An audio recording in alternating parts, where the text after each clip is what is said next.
So, I'm going to do a little tutorial here on Jupiter Crash by The Cure. And I don't care to do video tutorials or guitar tutorials, really. But it's just that I've seen so many tabs on this song, and I've seen videos and covers and whatnot that just get the song wrong. Um, you know, yeah, they just get the song wrong. And I've been playing this song since about 2000, so it's been about 20 years. Okay, I know the song. Here, yeah, I'm gonna be playing with my thumb because I have the kids sleeping upstairs, so I need to play this quietly. But here it is.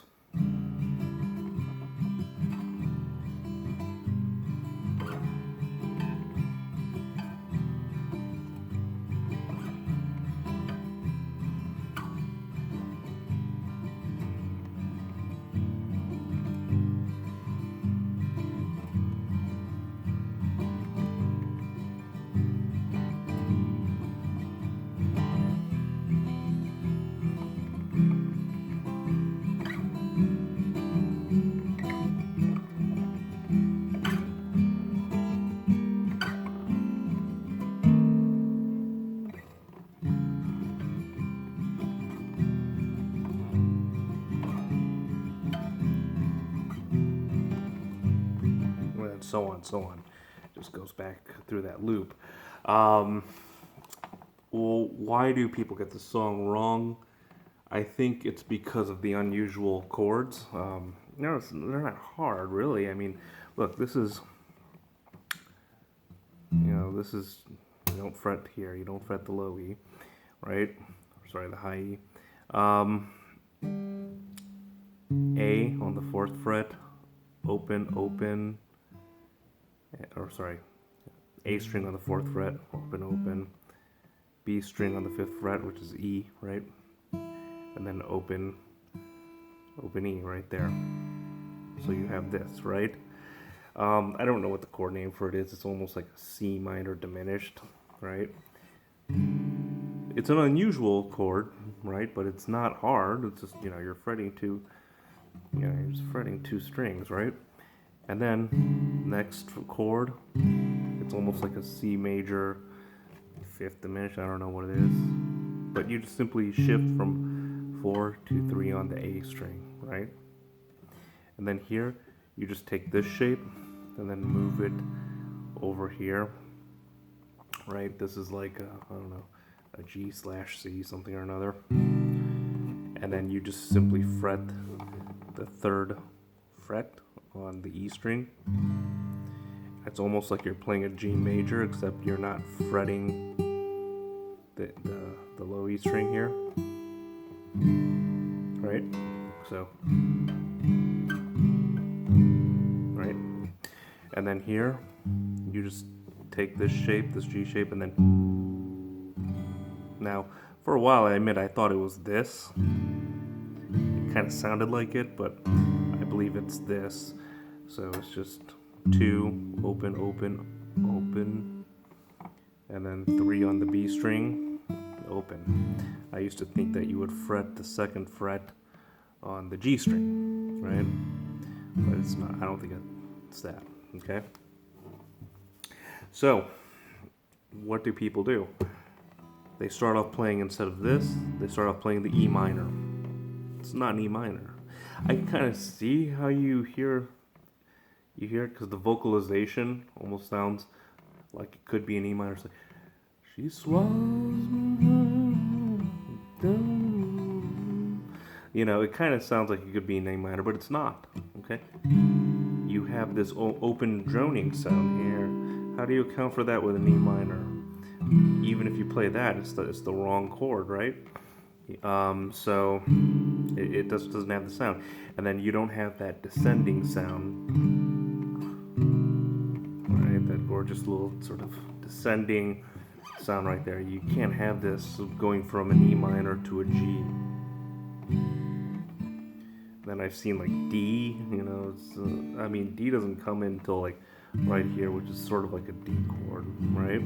It doesn't come in till there, till that point. So how do you get You know, how do you go from this to this? You know, I've seen this. I guess I can kind of see the C chord coming in somewhere, you know, but it doesn't come in until you get to that, I guess, the chorus where, meanwhile, millions of miles away in space, the incoming comet, the Jupiter. I forgot the lyrics, you know. So that's, you know, people think that this is an E minor here, and then you go to G, but that's not the case. It goes, it has that droning sound, and then this note right here, which is an E. The other thing too is that, you know, when in E minor you fret, you know, when you fret the A, you get a, on the second fret you get a B. You play the B note, right? Here there's no B note, right? Here you have, right? You know, you have a sharp. It's kind of cool. What does it sound like? It sounds like Let Down by Radiohead, right? Like that, except it's played higher. Kind of sounds like that, right? It's kind of cool, right? But you get that effect. You don't get that here. You don't get that with an E minor. And you don't get, so it goes slowly down. So here you're playing like a, you know, like a C fifth diminished. That's not the same thing as a G major or even any derivative of G major. So, if you just listen to the vocal pattern of Robert Smith, you can also hear that that descending pattern. You know, so you don't really have to overthink it. Maybe, you know, some people get it confused with other Cure songs on Wild Mood Swings and Blood Flowers, where you see similar chord patterns that, you know, kind of are similar to Jupiter Crash, are also similar to This Is a Lie. On Blood Flowers, you see those chord patterns, you know, sort of evolve into Maybe Someday, and then The Last Day of Summer, and Out of This World, which are, you know, just like amazing chord patterns. So, like, you know, when you have Out of This World, it goes.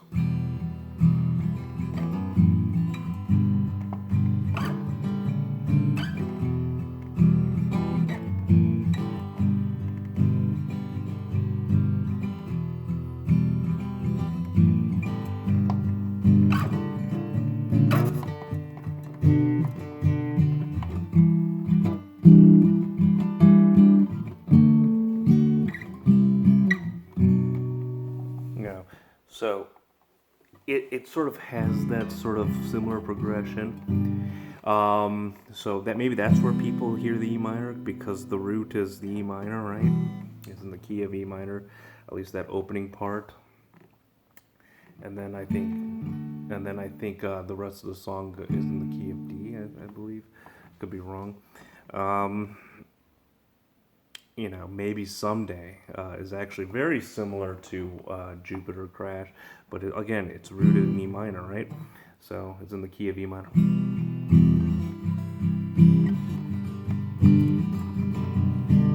But it's a sort of a sounds like it could be similar. And then when you get to Maybe Someday, the chorus, it sounds a lot like that chorus part in Jupiter Crash. I'll see you smile as you. Oops.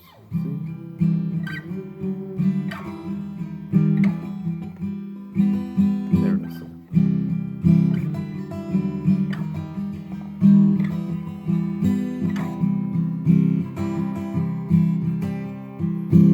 So it's similar to that part, you know, the chorus part in Jupiter Crash. Meanwhile, millions of miles away in space, the incoming comet, the Jupiter, blah, blah, blah.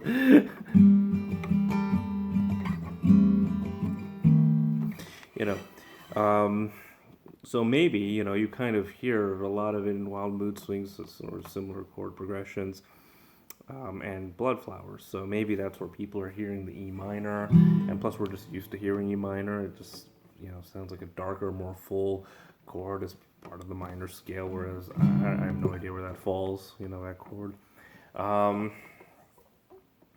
You also hear that a similar thing in Mint Car, right? Mint Car is kind of weird because you know, Car has like a very upbeat sort of major scale thing.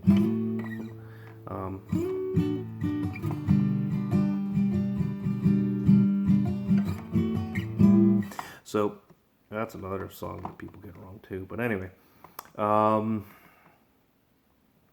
but where do you hear it? Where do you hear that sort of E minorish or whatever this is in? This is C sharp diminished thing in Min-Car. You hear it at the coda, the ending part.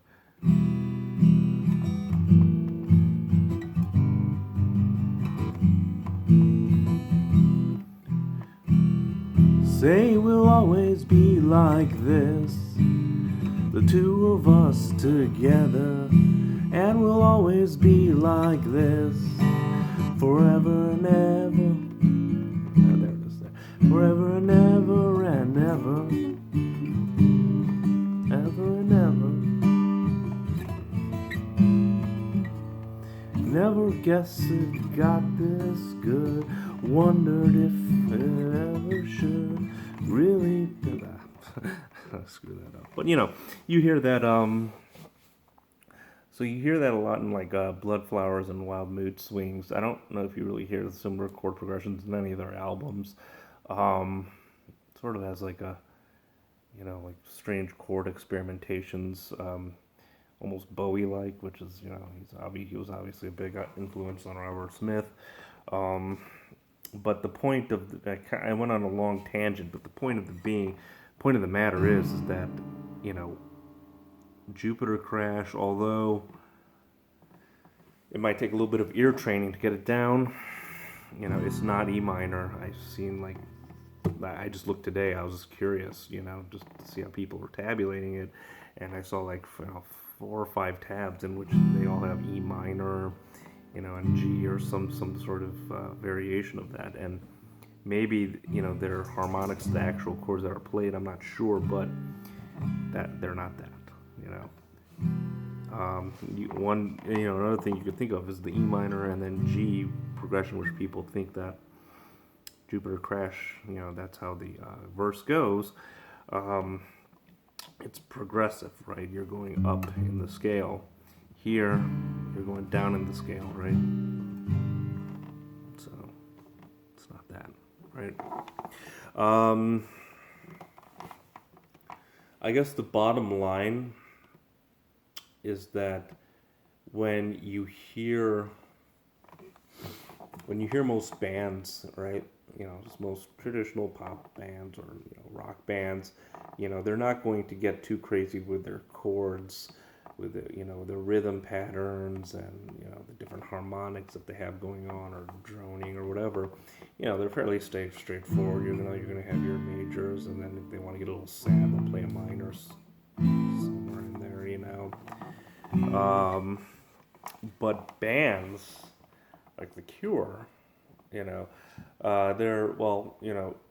when they have their more straightforward pop songs, which were more in the 80s, like Just Like Heaven, it's just A major, E major, B minor, E major, that's straightforward, but those aren't guitar songs. In the 90s, they started evolving more into guitar-based songs and more of acoustic riffs, and then that's when you notice sort of these odd chords coming in, and these really cool sliding chord patterns. Oh, another thing too is that Jupiter Crash, it almost has like a similar sort of chord progression as Blackbird by the Beatles. So I'm not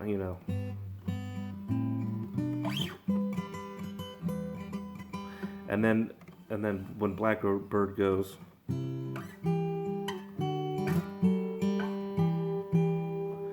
and then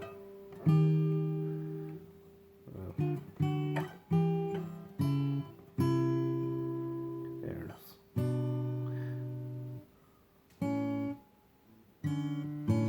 Oops.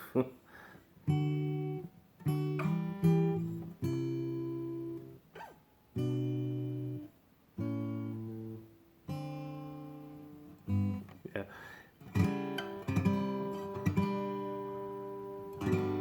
You can kind of hear that sort of descending chord pattern that you see at the end of the that you hear at the end of the verse riff for Blackbird, you know.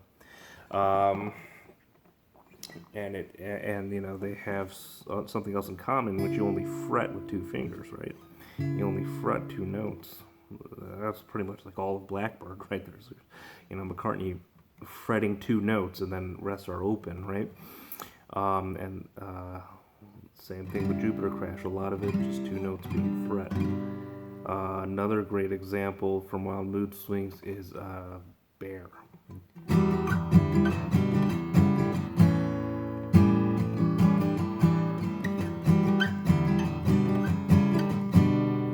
So you hear again that sort of similar progression that you might hear from Blackbird and definitely from Jupiter Crash.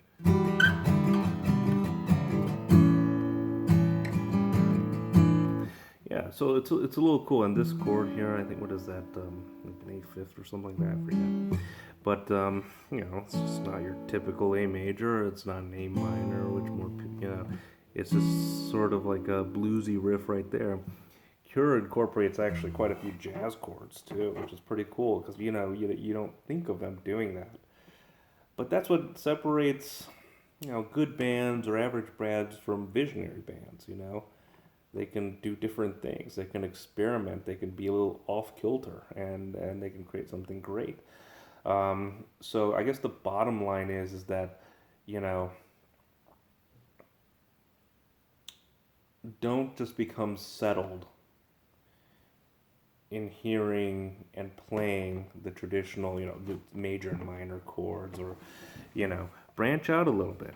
You know, play a seventh or whatever. You know. You know, I love the B minor seventh. That's a fantastic chord, you know, or any, you know, in Blood Flowers, what's the third track, where the birds always sing. I have no idea what this is, like fifth. I don't know what chords these are, but the opening riff goes, it's like this.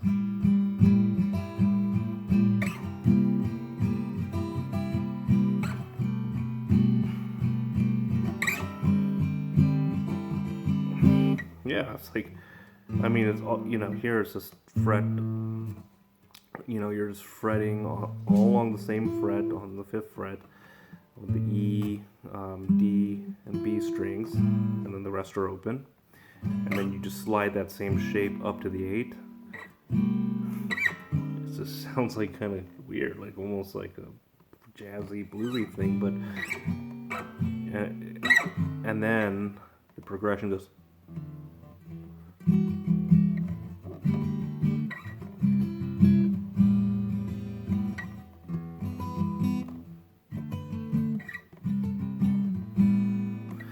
Back this, you know, where'd you hear that? Where did you hear this? You know, you heard that in Jupiter Crash, when he goes miles away in the space. There it is, right? And then you just move up the same shade up to the 10th fret, right, and then up to the 12th, and then add that low E right there. You know, you also hear that again in Out of This World. You know, you hear this chord; it's very prominent. You know, you hear that in Out of This World.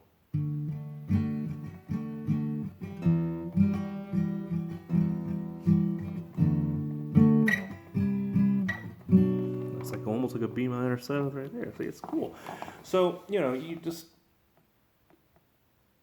you know, when you're listening, don't just listen to straightforward songs that have just major, minor chords, or just like, you know, variations of the.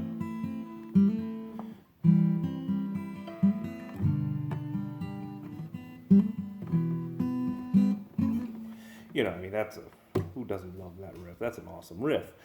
But it's, you know, at the end of the day, it's just a variation of minor and major chords, right? Listen to something a little off kilter, listen to Blood Flowers and Wild Mood Swings. You know, if you want to hear really interesting acoustic chord progressions, two of my favorite acoustic albums, by the way. Yeah, and you don't associate that with the Cure, that sort of thing with the Cure. Listen to some Bowie. You know, I mean, you know, just listen to the chord progressions like in Space Oddity and Quicksand. You know.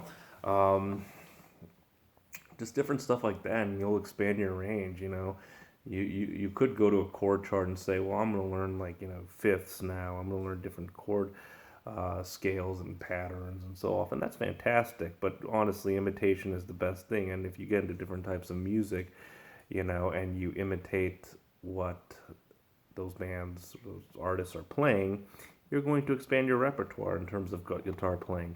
But getting back to Jupiter Crash, again, people want to pigeonhole that song into an E minor, and there is an E minor in that song, but it's not in the verse.